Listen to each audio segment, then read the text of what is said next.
Pada pagi 16 April 2014, feri penumpang MV Sewol berlayar dari Incheon menuju Pulau Jeju membawa 476 orang di dalamnya. Suasana awalnya tenang. Banyak di antara penumpang adalah siswa SMA Danwon yang sedang berangkat studi wisata, usia 16 hingga 17 tahun, penuh tawa dan antusiasme. Tak ada yang menyangka bahwa pagi itu akan menjadi salah satu hari paling kelam dalam sejarah Korea Selatan. Sekitar pukul 8 pagi, kapal tiba-tiba mulai miring ke satu sisi. Dalam hitungan menit, kemiringan bertambah cepat. Kontainer, kendaraan, dan barang bawaan di palka bergeser keras, membuat posisi kapal semakin tidak stabil.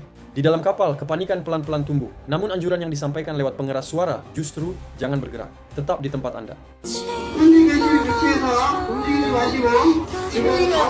Perintah inilah yang kemudian menjadi salah satu faktor paling tragis dalam kejadian ini. Banyak penumpang yang tetap berada di kabin menunggu instruksi lebih lanjut sementara kapal makin tenggelam. Pada saat sinyal darurat dikirim, kapal sudah sangat miring sehingga evakuasi menjadi sulit. Awak kapal sendiri juga kebingungan mengambil langkah. Ketika kapal hampir terbalik, air sudah masuk ke lorong-lorong dan kabin. Para penumpang yang menunggu perintah tak menyangka bahwa detik-detik itu adalah kesempatan terakhir mereka untuk keluar. Kapal Sewol akhirnya tenggelam perlahan, hanya menyisakan sebagian kecil lambung yang masih terlihat di permukaan sebelum akhirnya menghilang sepenuhnya di bawah laut. Lebih dari 300 orang kehilangan nyawa dalam tragedi ini, termasuk banyak pelajar SMA Danwon. Korea Selatan berduka, negara berhenti sejenak, seluruh media memberitakan peristiwa ini hari demi hari. Keluarga korban menunggu di pelabuhan, berharap ada keajaiban, meski peluangnya semakin tipis, namun rasa duka itu dibarengi dengan pertanyaan besar. Bagaimana kapal sebesar ini bisa tenggelam begitu cepat? Mengapa banyak penumpang tidak berhasil keluar? Apa yang sebenarnya terjadi? Tragedi ini akhirnya mendorong penyelidikan besar-besaran. Pada tahun-tahun berikutnya, para ahli maritim, insinyur, hingga penyelidik pemerintah mengkaji setiap detail. Setelah analisis panjang, kesimpulannya mulai terungkap. 1. Modifikasi yang salah. Sebelum beroperasi, Sewol mengalami perubahan struktur, lantai tambahan, penambahan kabin, dan peningkatan kapasitas. Akibatnya, pusat gravitasi kapal naik, membuatnya jauh lebih mudah terbalik. 2. Kelebihan muatan berat. Pada hari kejadian, Sewol mengangkut lebih dari 3 kali batas aman muatan. Bahkan ballast water, air penyeimbang, dikurangi agar kapal tampak tidak kelebihan beban, membuatnya makin tidak stabil.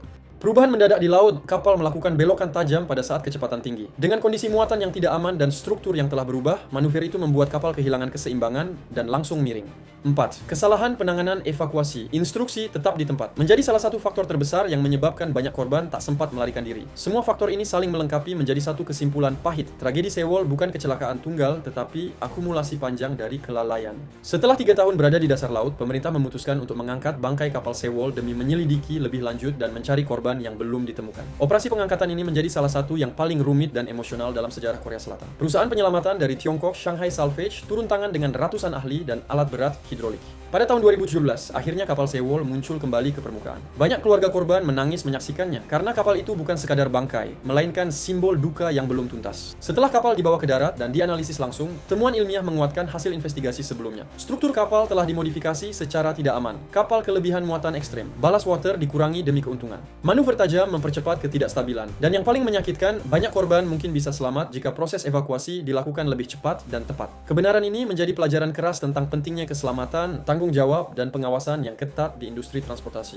Tragedi ini membuat Korea Selatan melakukan reformasi besar. Standar keselamatan maritim diperketat, prosedur evakuasi kapal diperbaiki, pemeriksaan angkutan laut dilakukan lebih ketat. Kesadaran nasional tentang keamanan publik meningkat, meski luka itu akan selalu membekas. Kebenaran yang terungkap akhirnya membawa perubahan nyata yang menyelamatkan banyak nyawa di masa depan. Kisah Sewol adalah pengingat bahwa tragedi besar sering lahir dari kesalahan kecil yang diabaikan terus-menerus. Dan ketika keselamatan dikorbankan demi efisiensi atau keuntungan, taruhannya bisa menjadi terlalu mahal. Itulah pendapat kami tentang Sewol. Bagaimana pendapatmu? Tulis di kolom komentar.